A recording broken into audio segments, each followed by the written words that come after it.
ఈ దురదృష్ట ఘటన జరిగింది భరత్ గారు. శరత్ గారు మీరేం అప్పీల్ చేస్తారు? ఒకటి, నేను మొదటి నుంచి కూడా చెప్పాను ఏమంటే హక్కుల కోసం పోరాటం అనేది ఒక మార్గం. అది మేము విద్యార్థి దశ నుంచి అవలంబిస్తూనే ఉన్నాం. మేము ఎప్పుడు కొట్లాడుతూనే ఉన్నాం. ఎప్పుడు ఏ ప్రభుత్వాలతో ఏ రూలింగ్ ఎస్టాబ్లిష్మెంట్ తో రాజీ పడలేదు. సో నిరంతరము ప్రజాస్వామ్య వ్యవస్థలో ప్రజాస్వామ్య హక్కుల కోసం వాళ్ళు కొట్లాడాలి. మాలాంటి వాళ్ళు వాళ్లకు మద్దతుగా నిలబడతాం. వాళ్ళ హక్కుల విషయంలో రాజీయే పడం.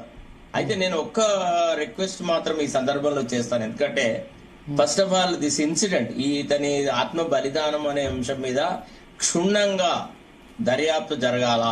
గత వారం 10 రోజుల నుంచి ఏం జరుగుతుంది, ఏంటిది, ఏ వ్యవహారాలున్నాయి, అతను ఏ రకమైన మానసిక స్థితిలో ఎందుకంటే భవిష్యత్తులో వాళ్ళకి ఏదైనా మార్గదర్శకత్వంగా ఉండాలి అని అంటే బలహీనంగా ఆలోచించే వాళ్లకు కొంత ధైర్యం నింపడానికని దీని మీద క్షుణ్ణంగా ఎంక్వైరీ జరగాలి భరత్. తర్వాత రెండోది భరత్, ఒక విషయం చెప్పాలా. ఇప్పుడు ఎమిలీ డాక్హిమ్ అనే ఒక గ్రేట్ సోషాలజిస్ట్ ది సూసైడ్స్ అనే దాని ఒక పుస్తకం రాసినాడు.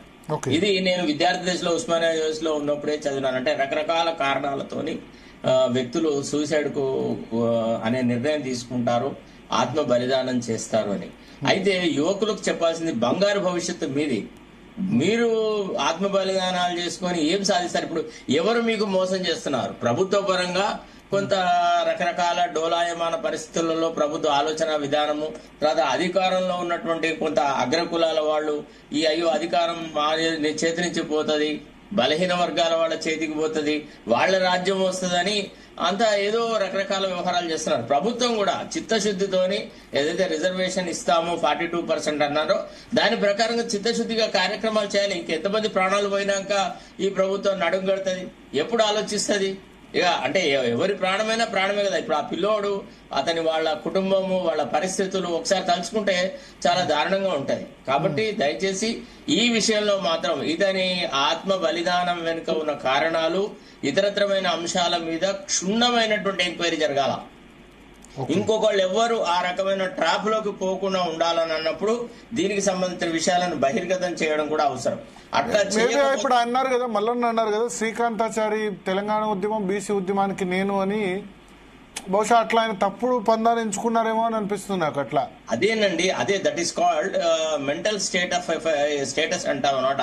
That Perplexity should not prevail over, కావద్దు అని అన్నప్పుడు ఆ రకంగా బలహీనమైనటువంటి భాష మాట్లాడే వాళ్ళ పట్ల మనం ఇంకా ఎక్కువ శ్రద్ధ వహించేసేసి వాళ్ళకి ధైర్యం నింపాలా. బాబు అట్లా కాదు, నువ్వు ఆలోచించే విధానం రాంగ్, నువ్వు ఒక్కడికి వస్తే బలహీన వర్గాల వాళ్ళకి రిజర్వేషన్స్ వస్తే అట్లా కాదు, బతికుండి కొట్లాడాలా. కొట్లాడిన వాళ్లే ఇవాళ చూడండి, ఒక విషయం, మనం స్వతంత్ర సంగ్రామం చూసినాం, టిఆర్ఎస్ ఉద్యమం చూసినాం, ఇతరత్వం చూసినాం. కొట్లాడిన లక్షలాది మందిని పక్కకు పెట్టి 4-10 మంది అధికారాన్ని పంచుకున్నారు. ఇప్పుడు ఇట్లా బలిదానాలు చేసిన శ్రీకాంతాచార్య కుటుంబానికి ఏం న్యాయం జరిగింది? ఈ అధికార గణం అనేవాళ్ళు, ఈ అధికారంలో ఉండేటువంటి ఈ రూలింగ్ క్లాస్ అనేవాళ్ళు వీళ్ళ ఓన్ వేలోనే వీళ్ళు పోతా ఉంటారు. సో కాబట్టి యువకులు మీరెందుకు ప్రాణాలను త్యాగం చేసుకుంటారు? చెయ్యకూడదు. మీకు ఏదైనా ఇది విషయం ఉంది, ఈ రకంగా ఆర్థికమైన ఇబ్బందులు ఉన్నాయి అనుకోండి, లేకపోతే ఇతరతరమైన ఇబ్బందులు ఉన్నాయి, లేదా ఈ రకంగా ఈ ఇష్యూని మనం తీసుకెళ్లాలి ముందుకు అని ఒకవేళ ఆలోచనలు పంచుకునే వాళ్ళు మాలాంటి వాళ్ళతో డిస్కస్ చేయాలి, డిబేట్ చేయాలి, ఛానల్లోకి రావాలి. ఇవాళ ఇప్పుడు మీరైనా కానీ ఒక పద్ధతి ప్రకారంగా ఇవాళ బీసీ ఉద్యమం మీద ఒక ఉద్యమం చేస్తా ఉన్నారు. ఇన్ని వేదికలు అవైలబుల్ గా ఉండగా ప్రాణత్యాగం ఎందుకు? నీ మాటకు విలువ లేకుంటే కదా. నువ్వు చెప్పదలుచుకున్న పాయింట్ ఏదో చెప్పు. ఇప్పుడు మేము చాలా సార్లు ప్రజాస్వామిక రీతిలోనే ముఖ్యమంత్రిని బీసీ ద్రోహి అని కూడా అన్నాం ఒక సందర్భంలో. లేదు, అంత అబద్ధాలు ఆడాడు, అసలు ఏ ప్రాతిపదిక మీద కామారెడ్డి డిక్లరేషన్ చేసినాడు, ఇప్పుడు ఎందుకు ఇంత సతమతం అవుతున్నాడు, ఇదంతా కేవలం హుడ్ వింకింగ్ అని మనము విమర్శించినాం. అట్లా ప్రజాస్వామ్యంలో అన్ని అవకాశాలు దొరుకుతాయి, కానీ చావు అనేది it is not a solution to any problem. So చావు అన్నది నిజంగా సొల్యూషన్ కాదు. తెలంగాణ మనం దీన్ని కూడా చెప్పకూడదు, ఎందుకంటే ఆత్మహత్యల వల్ల తెలంగాణ వచ్చింది విద్యార్థులు, ఇది చెప్తే కనుక వేరే దానిలో కూడా ఇదే మోడల్ అడాప్ట్ చేస్తారు. ఎస్సీ వర్గీకరణ కూడా అప్పుడు సోనియా గాంధీ వచ్చినప్పుడు గాంధీ భవన్ కు నిప్పంటిచ్చారు, ఒకళ్ళిద్దరు చనిపోయారు, కానీ అప్పుడు రాలేదు. 15 సంవత్సరాల తర్వాత మందకుష్ట మాదిగా అదే విధంగా ఉద్యమాన్ని కంటిన్యూ చేయడంతో ఎస్సీ వర్గీకరణ జరిగింది. అది కూడా కాదు, అసలు ఎస్సీ వర్గీకరణ సాధ్యం కాదన్నారు. సాధ్యమైంది, రాజ్యాంగం ప్రకారం సాధ్యం కాదు ఏదైనా ఉంటుందా?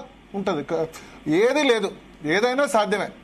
సో బీసీ రిజర్వేషన్, బీసీలో అవేర్నెస్ ఇప్పుడు వచ్చింది. చాలా మంది ప్రయత్నం చేస్తున్నారు. మల్లన్న తన దారిలో తాను ప్రయత్నం చేస్తున్నారు. ఆయన ఎమ్మెల్సీ ఉండి కాంగ్రెస్ పార్టీలో సరే కాంగ్రెస్ పార్టీ నుంచి బయటకు వచ్చేసి ఆయన ప్రయత్నం చేస్తున్నారు. చాలా మంది వి ప్రకాష్ గారు ఆయన దారిలో, జాజల శ్రీనివాస్ గౌడ్, ఆర్ కృష్ణయ్య, ఎవరి ప్రయత్నం వాళ్ళు చేస్తున్నారు.